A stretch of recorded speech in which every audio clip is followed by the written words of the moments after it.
बिस्मिल्लाहिर्रहमानिर्रहीम, अस्सलाम वालेकुम। Welcome to Mimi's cooking. दोस्तों, आज हम बहुत ही मज़ेदार, बहुत ही क्रिस्पी और एट द सेम टाइम बहुत ही सॉफ्ट किस्म के मल्टी लेयर गार्लिक पराठे बनाने वाले हैं। ये बनाना बहुत ही आसान है, बिल्कुल रेस्टोरेंट स्टाइल मल्टी लेयर ज़बरदस्त किस्म के पराठे घर में बहुत ही आसानी के साथ आप बना लेंगे। तो देखें कितने मज़े की इसमें लेयर्स आई हैं। तो चले आए हम देखते हैं कि हम इनको किस तरह से बनाते हैं। सबसे पहले मैंने एक छाननी को रखा और इसमें मैं 1 कप गेहूं का आटा डालूंगी। घर में जो रेगुलर आटा हम इस्तेमाल करते हैं वही मैंने इसमें डाला। मैं मैदे और आटे को मिला के पराठे बनाने वाली हूँ, तो इसमें मैं 1 कप मैदे का शामिल करूँगी। आटे और मैदे की सेम क्वांटिटी मैंने इसमें डाली। अब 1/4 कप मैंने इसमें सूजी का डाला। इसको छान लेंगे अच्छे से। वैसे तो मैंने आटे को एक दफ़ा पहले भी छान लिया था, लेकिन फिर भी दोबारा हम एक दफ़ा छान लेते हैं। अच्छा, इसके बाद मैं इसमें डालूंगी चीनी। 1 टीस्पून इसमें चीनी का जाएगा। ये ऑप्शनल है, आप डालना चाहें तो डालें, पराठे सॉफ्ट होते हैं चीनी से। और बेकिंग सोडा इसमें डालेंगे 1/4 टीस्पून। इसी तरह से नमक जाएगा, इसमें आप अपने टेस्ट के अकॉर्डिंग डालें, क्योंकि हम इसमें बाद में मक्खन और गार्लिक भी डालेंगे, तो नमक मैंने थोड़ा कम ही रखा है। इसमें वेजिटेबल ऑयल डालूंगी मैं 2 टेबलस्पून।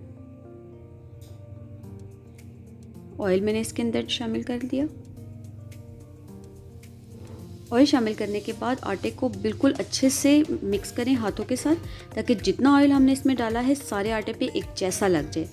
तो ये जो प्रोसेस है ये बहुत ही नेसेसरी है, इससे आपके पराठे बिल्कुल क्रिस्पी और सॉफ्ट बनेंगे। अब मैंने लिया 1 कप दूध का, ये आधा कप दूध है, ठीक है। और इसमें मैं आधा 1 कप पानी का डालूंगी, तो ये दूध पतला हो जाएगा। और ये तकरीबन 1 कप का ये बैटर सब ये लिक्विड बन गया। इस लिक्विड से हम अपने आटे को गूंदेंगे। थोड़ा थोड़ा करके मैं इसमें आटे में शामिल करूंगी इस दूध को, और थोड़ा आहिस्ता आहिस्ता से हम इसकी डो बनाना शुरू करेंगे। बहुत ज़्यादा मैं इसकी हार्ड डो नहीं बना रही, थोड़ी सॉफ्ट ही बना रही हूँ, क्योंकि थोड़ी देर हम जब इसको छोड़ेंगे तो थोड़ी देर के बाद ये ऑटोमेटिकली थोड़ा हार्ड हो जाएगा। और बहुत ज़्यादा अगर हार्ड हम डो बनाएंगे तो फिर बाद में हमारे पराठे भी हार्ड ही होंगे। तो डो हमारी तैयार है। मैं इसको थोड़ा सा ऑयल लगा के ग्रीस करके रख देती हूँ, ताकि जो इसकी ऊपर वाली परत है वो ना सूखे। अब हम इसको 10 मिनट के लिए छोड़ देते हैं। आटा हमने गूंद लिया। अब इतनी देर में हम गार्लिक और बटर का जो मिक्सचर है वो तैयार कर लेते हैं। अच्छा, मैंने यहाँ पे 5 से 6 गार्लिक के क्लोव्स से लिए हैं, और इनको ग्रेटर के बारीक साइड पे मैं अच्छे से ग्रेट कर लूँगी। गार्लिक को पीस के इसलिए नहीं डाल रही कि पीस के डालने से इसका बहुत शार्प सा टेस्ट आ जाता है, जो कि हर किसी को नहीं पसंद होता। तो अगर आप गार्लिक का टेस्ट पसंद करते हैं तो आप पीस के भी डाल सकते हैं गार्लिक को। गार्लिक हमारा ग्रेट हो चुका है। अब मैं एक बाउल के अंदर मक्खन को ऐड करूँगी। तकरीबन 3 टेबलस्पून के करीब मक्खन मैं डालूँगी इस बाउल के अंदर। रूम टेम्परेचर के ऊपर रेगुलर हमारा बटर है।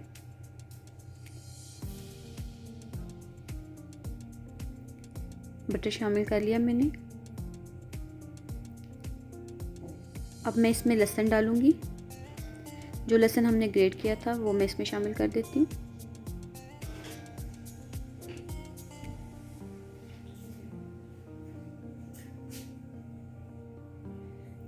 लहसुन शामिल करने के बाद मैं इसमें ओरिगेनो फ्लेक्स शामिल कर रही हूँ। तकरीबन 1/4 टीस्पून के करीब ओरिगेनो फ्लेक्स हम इसमें शामिल करेंगे।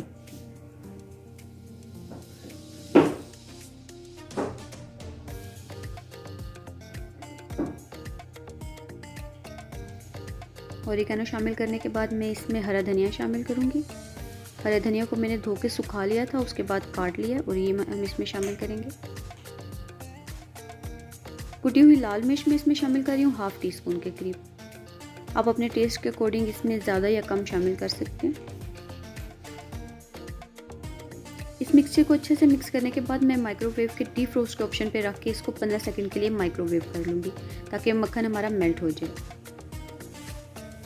अब जो हमने आटा गूंद के रखा हुआ था इसको मैं दोबारा से गूंदूंगी अच्छे से। 2 से 4 मिनट के लिए हम इसको दोबारा गूंदेंगे, ताकि हमारा आटा बिल्कुल सॉफ्ट हो जाए और अच्छे से हमारी रोटी बन जाए। इसको मैं एक साइड पे कर देती हूँ। सरफेस को थोड़ा सा साफ़ करेंगे। मक्खन देख लें मैंने माइक्रोवेव कर लिया। बहुत ज़्यादा इसको हम गर्म नहीं करेंगे, बिल्कुल हल्का सा हम इसको मेल्ट करेंगे जस्ट। अब हम आटे से छोटी छोटी बॉल्स बनाएं, आप अपने साइज़ के अकॉर्डिंग बनाएं। हम रोटी को बहुत पतला नहीं करने वाले, पराठा तो आपको पता है थोड़ा सा मोटा ही होगा, तो इस वजह से थोड़ी हम बड़ी मोटी सी रोटी बनाएंगे। लेकिन फ़र्स्ट टाइम हम इसको बेल के पतली रोटी बनाएंगे, बिल्कुल पतली सी।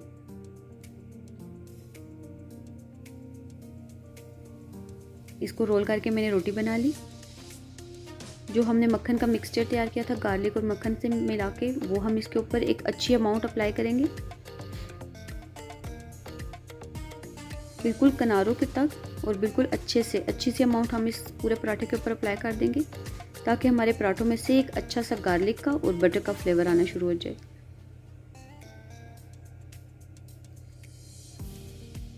तो बिल्कुल मैंने इसको अच्छे से किनारों तक फैला लिया, अपना मक्खन और गार्लिक का जो मिक्सचर है इसको।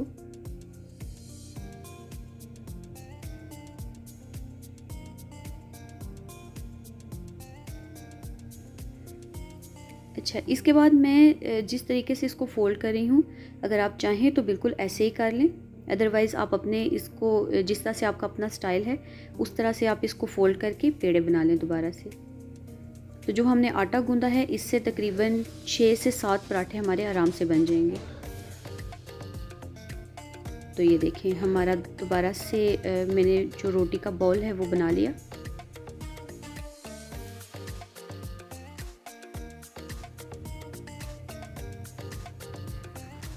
चलें जनाब, तो रोटी के लिए बॉल हमारी बिल्कुल रेडी है। मैं इसको अब थोड़ा सा फ्लैट करूँगी, पहले इसको थोड़ा सा इसी तरह से फ्लैट करूँगी और फिर बाद में इसको रोलिंग पिन से रोल करने के बाद पराठा बना लूँगी।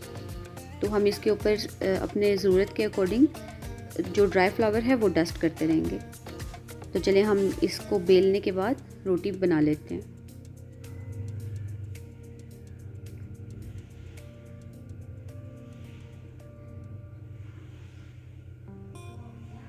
जब मैं रोटी बेल रही होंगी तो साथ ही मैंने एक तवे को गर्म होने के लिए रख दिया है, बिल्कुल बारीक आंच के ऊपर। तो जितनी देर में हम रोटी बेलेंगे उतनी देर में हमारा तवा भी गर्म हो जाएगा। ज़रूरत के मुताबिक मैं इसके ऊपर आटा डस्ट करती रहूँगी और इस तरह से हम रोटी की शेप बना लेंगे रोल करने के बाद। तो चलिए आए हम इसको फ्राई करते हैं। तवा मेरा गर्म हो चुका है, मैं घी में फ्राई करने वाली हूँ पराठे, तो इसलिए मैं इसके ऊपर थोड़ा सा घी को ग्रीस कर लूँगी। आप अगर चाहें तो ऑयल डालें, घी या ऑयल आप जो मर्ज़ी आप चाहें इस्तेमाल कर सकते हैं। इस टाइम मैं घी में बना रही हूँ, ये घर का बना हुआ घी है। अच्छा, जब एक तरफ से बबल्स इसके नज़र आना शुरू हो जाएं तो मैं इस तरफ भी थोड़ा सा घी शामिल करूँगी,